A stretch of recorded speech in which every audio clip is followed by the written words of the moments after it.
Hi friends, ఈ story కనుక మీకు నచ్చినట్లయితే లైక్, కామెంట్, షేర్, సబ్స్క్రైబ్ చేసుకోవడం మర్చిపోకండి. అలానే హై పాయింట్స్ ఇచ్చి మరింత రీచ్ వచ్చేలా చూడండి. Define love part 48. Phone open చేసిన విరాట్కి వరేణ్య నుండి మెసేజ్ లేకపోవడంతో మరోసారి విసుగ్గా ఫోన్ విసిరేయాలనుకునేసరికి ఆమె నుండి వస్తున్న వీడియో కాల్ని చూసి సైడ్ స్మైల్స్తో కట్ చేశాడు. లిఫ్ట్ చేస్తే యారోగెంట్ లెక్చరర్ అవ్వడు కదా మరి. రెండోసారి చేస్తుంటే కట్ అయ్యే టైంకి లిఫ్ట్ చేశాడు విరాట్. బీచ్ ఒడ్డును కూర్చుని మిక్చర్ తింటూ, ఏంటి డాడీ విశేషాలు అంది వరేణ్య.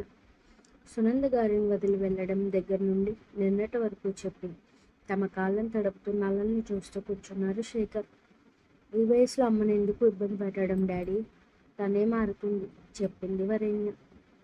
ముందులా అరుస్తూ మీద పడట్లేదు వారు, నెమ్మదిగా మార్పు వస్తున్నట్టే ఉంది మీ అమ్మలో. సో కొంచెం కష్టపడాలి అన్నారు. ఈ ప్రాసెస్లో నువ్వు హర్ట్ అవ్వకుండా అమ్మని హర్ట్ చేయకుండా చూసుకో. సరే యువరాణి గారు, ఇంతకీ మీ రాజుగారు నేను ఎలా చూసుకుంటున్నారు? నువ్వు ఫీల్ అవ్వకూడదు డాడీ. అవ్వలేరా? విరాట్ ప్రేమలో, అత్తమ్మ మామయ్య కేరింగ్లో నాకు ఎవరూ గుర్తురాట్లేదు. నా బంగారు తల్లి ఎప్పుడు ఇలానే హ్యాపీగా ఉండాలి. మనం డిన్నర్ బయట చేసేద్దాం డాడీ అంటూ రెస్టారెంట్కి వెళ్ళి కబుర్లు చెప్పుకుంటూ కాలక్షేపం చేశారు ఇరువురు. అరగంట నుండి డల్గా ఉన్న కూతుర్ని చూస్తూ, ఏమైందిరా అన్నారు శేఖర్. నేను మా అత్తగారి ఇంటికి వెళ్ళి మార్నింగ్ వస్తాను.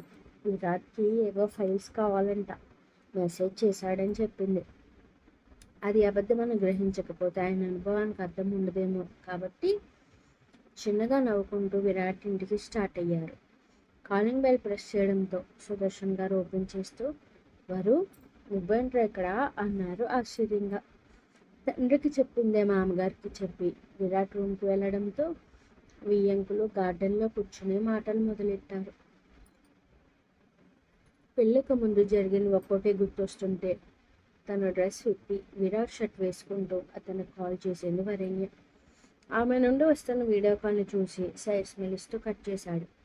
రెండోసారి చేస్తుంటే కట్ అయ్యే టైంకి లిఫ్ట్ చేశాడు Virat. Hi my dear husband గారు, మార్నింగ్ నుండే నేను అసలు గుర్తొచ్చానా అంది అలకగా. Where are you? వాల్పై ఉన్న పిక్ని చూస్తూ అనుమానంగా అడిగాడు. ఇది నా ఆయన బెడ్రూమ్, ఆయన షర్ట్, ఈ బెడ్ కూడా నా ఆయనదే.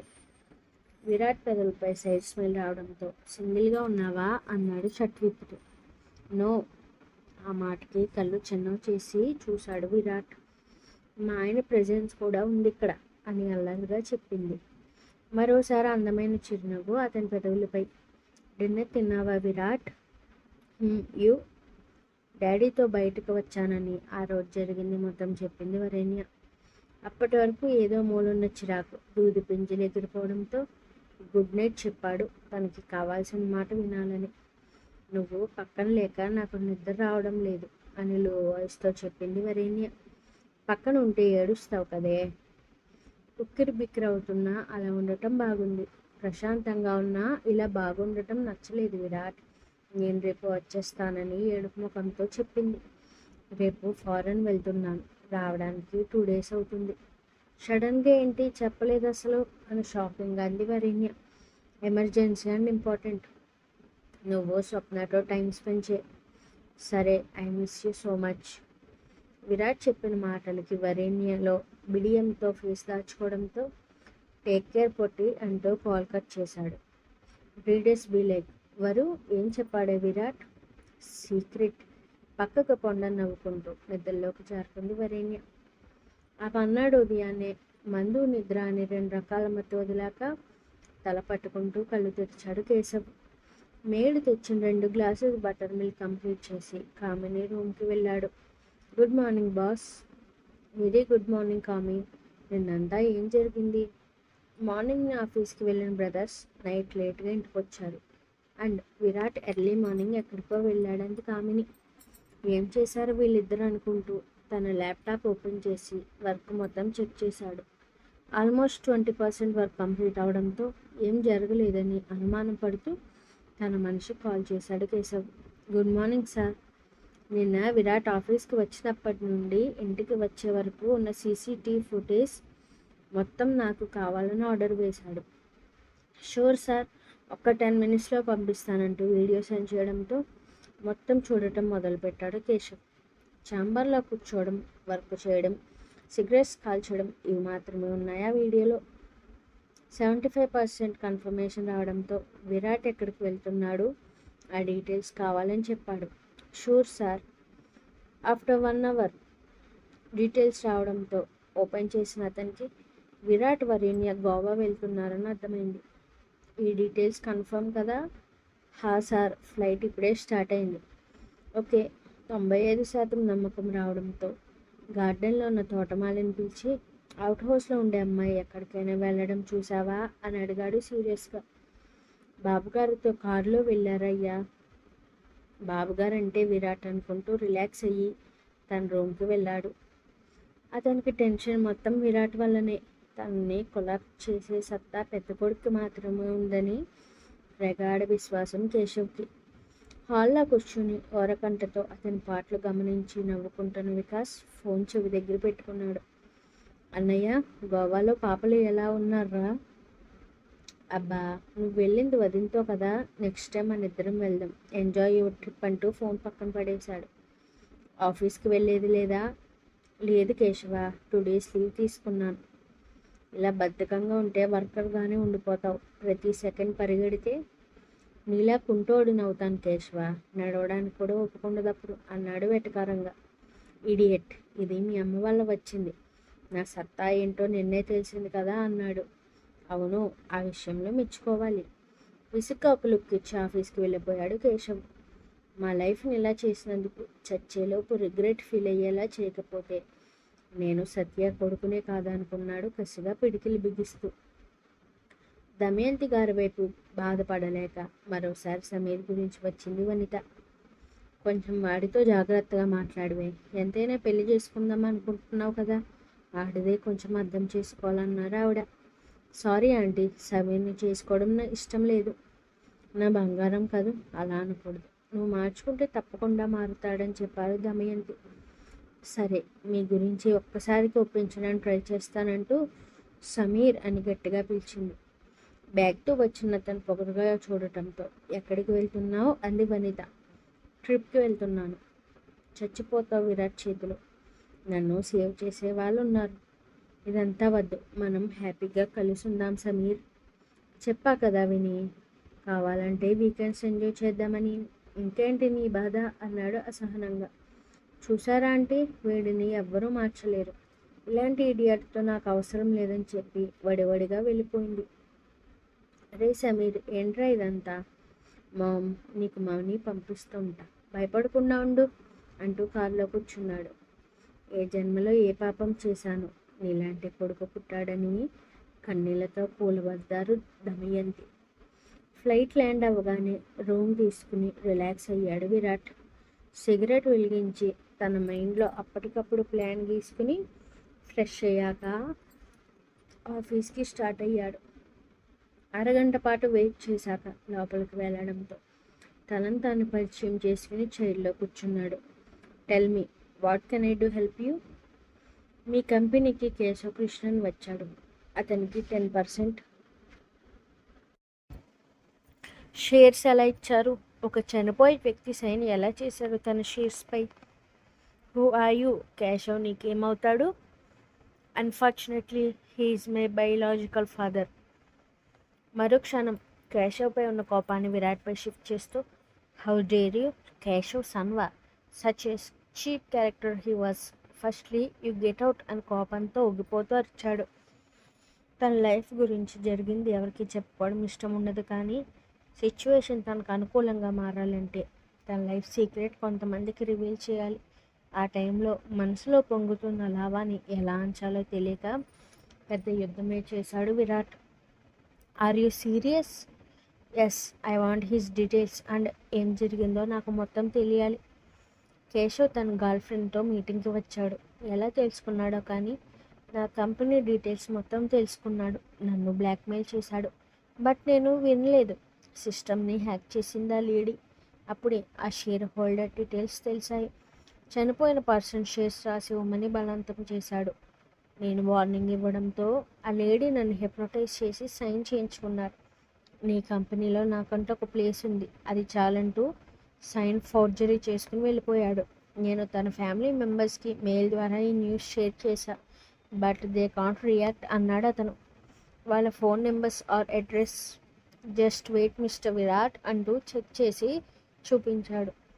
పిక్ తీసుకున్న విరాట్ ఫోన్ పాకెట్లో పెట్టుకుంటూ థ్యాంక్స్ ఫర్ దిస్ హెల్ప్ అన్నాడు అభిమానంగా హత్తుకుంటూ. That bloody idiot next time వస్తే చంపేస్తానని ఆవేశంగా చెప్పాడు. వాడు ఒకసారి వెళ్ళిన దేశం మళ్ళీ వెళ్ళడు అని నవ్వుతూ చెప్పి షేక్ హ్యాండ్ ఇచ్చి హోటల్కి స్టార్ట్ అయ్యాడు. డిన్నర్ తిన్న తర్వాత మైండ్ క్లమ్సీగా ఉండటంతో విస్కీ బాటిల్ పట్టుకుని కూర్చున్నాడు. గుండెల్లో రగిలే మంటని చల్లార్చడం కేవలం మందు వల్ల మాత్రమే సాధ్యమవుతుందేమో కొన్నిసార్లు. అందుకే విరాట్ బాటిల్ని ఆశ్రయించాడు. ఒక్కో సిప్ వేస్తూ చిన్నప్పటి విషయాలను మర్చిపోవాలని ట్రై చేస్తుంటే ఆటోమేటికల్లీ వాణిగారి రాకతో తన జీవితం ఎలా మారిందో గుర్తు రాగానే పెదవులపై చిన్న నవ్వు. తర్వాత వరేణ్య పాప గుర్తు రావడంతో ఒక్క క్షణం లేట్ చేయకుండా ఆమెకి వీడియో కాల్ చేశాడు. ఏంటండి హస్బెండ్ గారు, ఏం చేస్తున్నా అంటూ విరాట్ చేస్తున్న పనిని చూసి తాగుతున్నావా కట్రాజ్ అంది కోపంగా. ఏయ్ సారీ, ఇంకెప్పుడు డ్రింక్, ఇప్పుడు ఎందుకు డ్రింక్ చేస్తున్నావు? కొత్తగా ఈ హ్యాబిట్ ఏంటి విరాట్ అంది అసహనంగా. మైండ్ బాగోలేదే. ఎవరైనా ఏమైనా అన్నారా? ఎందుకు అలా ఉన్నావు? నథింగ్, తాగుతున్నా కిక్ రావట్లా. డూ సంథింగ్ అన్నాడు. ఇప్పటికిప్పుడు రావడానికి కూడా లేదే. నేనేం చేయాలని దీనంగా అడిగింది వరేణ్య. పాస్ట్లో ఆన్లైన్ కాపురం చేసుకుందామని చెప్పినట్టు గుర్తు కదా అని సైడ్ స్మైల్తో అడిగాడు. ఛీ గబ్బోడా. ఏయ్ నేను నీ మొగుడిని. ఇలాంటివి ఏం బాగుంటాయి విరాట్, నాకు చచ్చేంత సిగ్గుగా అనిపిస్తుంది తెలుసా. Go back. ఓరకంటుతో అతన్ని చూస్తూనే వెనక్కి జరిగింది వరేణ్య. కాలర్ అడ్రస్లో కనిపిస్తున్న ఆమెను చూస్తూ చేంజ్ ఇట్ అన్నాడు సీరియస్గా. మా అమ్మ చంపేస్తుంది విరాట్. పోటీ just do what I say. నీ కమాండింగ్ ఏంటో చెప్తే అసలు వినవు కదా. ఇలాంటి దరిద్రమైన కోరికలు ఉన్నాయేంటి నీకు అంది ఏడుపు ముఖంతో. పొట్టి నో విరాట్, అర్థం చేసుకో. ఇష్టం లేకుండా చేయమంటే నేను డాల్ని అవుతాను, మనిషిని కాదు. Good night. కట్ అయిన కాల్ని చూసి ఏం మాట్లాడిందో అర్థమయ్యి ఏడుపు రావడంతో 5 సార్లు చేసినా లిఫ్ట్ చేయలేదు అతను. సారీ విరాట్, కాల్ లిఫ్ట్ చేయి మెసేజ్ పెట్టింది వెంటనే. Two sleepy, good night reply ఇచ్చి ఆఫ్లైన్కి వెళ్ళిపోయాడు. విరాట్ అల్లరి చేస్తాడు కానీ చిల్లరగా బిహేవ్ చేయడు. ఆ విషయం వరేణ్య కూడా తెలుసు. ఏదో ఆమె నాట పట్టించి వరేణ్య పడుతున్న ఇబ్బందిని చూసి తన స్ట్రెస్ని కాసేపైనా తగ్గించుకోవాలి అనుకున్నాడు. బట్ తన మాటలు తెలియకుండానే అతని మనసుని ఒక్క క్షణం బాధ పెట్టాయి. పక్కన పెట్టిన బాటిల్ మొత్తం ఆఫ్ తాగి మత్తు రావడంతో నిద్రలోకి జారుకున్నాడు. ఇటు వరేణ్య మాత్రం విరాట్ మైండ్ నార్మల్గా లేదని నీకు కాల్ చేస్తే నువ్వు పిచ్చిగా మాట్లాడి మరింత పెంట చేసావు అని కోపంగా తనను తానే తిట్టుకుని ఎప్పటికో కలత నిద్రలోకి జారుకుంది. ఇటు ట్రిప్ కని వచ్చిన సమీర్ నేరుగా కేశవ్ ఇంటికి వెళ్ళడంతో హే హాయ్ హ్యాండ్సమ్ అని హత్తుకుంది కామిని. హాయ్ కామి, కేశవ్ సార్ ఎక్కడా? In office. నువ్వేంటి నేరుగా ఇక్కడికి వచ్చేసావు అంది. ఒకసారి సార్కి కనిపించాలని వచ్చాను. ప్రెజెంట్ విరాట్ అవుట్ ఆఫ్ కాబట్టి సరిపోయింది, లేకపోతే నీ మెడ విరిచేసి ఉండేవాడని నవ్వుతూ చెప్పింది. ఆ మాటకు కామిని చెంప పగలగొట్టాలనిపిస్తుంటే షటప్, నేను తక్కువ అంచనా వేస్తున్నావు. టైం వస్తే విరాట్ని నా కాళ్ళ కింద పెట్టుకుంటాను అన్నాడు కసిగా. ఆహా, అది కూడా చూద్దాంలే. నేను వచ్చానని సార్కి చెప్పు అని విసుగ్గా ఆమెకి లుక్ ఇచ్చి ఎదురుగా ఉన్న అపార్ట్మెంట్లోకి దిగాడు సమీర్. తను అక్కడ ఉంటే వరేణ్య చేసే ప్రతి పనిని వాచ్ చేస్తూ ఉండొచ్చు. విరాట్ లేని టైంలో ఏదైనా చేయొచ్చు అనే పిచ్చి తెలివి ఉపయోగించి వాళ్ళతో చేతులు కలిపాడు. వచ్చిన పని అయిపోవడంతో వెంటనే హైదరాబాద్కి స్టార్ట్ అయ్యాడు విరాట్. ఇచ్చిన అడ్రస్కి వెళ్ళేసరికి గార్డెన్లో పిల్లలు ఆడుకుంటుంటే ముద్దుగా ఉన్న వాళ్ళని చూస్తూ ఎవరి గురించి వచ్చాడో చెప్పి చైర్లో కూర్చున్నాడు. సార్, మీ గురించి ఎవరో వచ్చారు. ఎవరో విరాట్ అంట. 5 minutes అని కాల్ మాట్లాడి కిందకి వచ్చేసరికి ఆడుకుంటున్న పాప అతని కాళ్ళను చుట్టుకుంది. ప్రిన్సెస్ డాడీ మళ్ళీ జాయిన్ అవుతాడు, అప్పటి వరకు సేఫ్గా ఆడుకో అంటూ ఆయాకి చెప్పి విరాట్ ఎదురుగా నిలబడ్డాడు. Hi sir, I'm Virat. Hello. 10 నిమిషాల మాటల తర్వాత అతని పిడికిలు బిగుసుకోవడంతో సో వాట్స్ యువర్ ప్లాన్ అన్నాడు అతను. తన ప్లాన్ మొత్తం చెప్పడంతో విరాట్ తెలివిని మెచ్చుకోకుండా ఉండలేకపోయాడు అతను. If you want any help I will there for you mister Virat. మా ఫాదర్ కష్టాన్ని చాలా ఈజీగా లాగేసుకున్నాడు. పే చేయక తప్పదు. అండ్ ఆ కేశవ్ ప్రశాంతంగా ఉండకూడదు. This is my personal number అంటూ చెప్పాడు అతను. వెళ్ళిన పని సక్సెస్ఫుల్గా అయితే ఎంత హ్యాపీగా ఉంటుందో ఆ క్షణం విరాట్ని చూస్తే ఎవరికైనా అర్థమవుతుంది. ఓకే సార్, నేను ఇక వెళ్తాను. లంచ్ చేసి వెళ్ళండి మిస్టర్ విరాట్. ఇక నుండి మీట్ అవుతూ ఉంటాను కదా, మళ్ళీ వస్తానని ఫార్మల్ హగ్ ఇచ్చి వైజాగ్ స్టార్ట్ అయ్యాడు విరాట్. అతనికి విరాట్ని చూసి తనను తాను చూసుకున్నట్టు అనిపించడంతో సైడ్ స్మైల్ ఇస్తూ వెయిట్ చేస్తున్న తన ప్రిన్సెస్కే కదిలాడు. What next?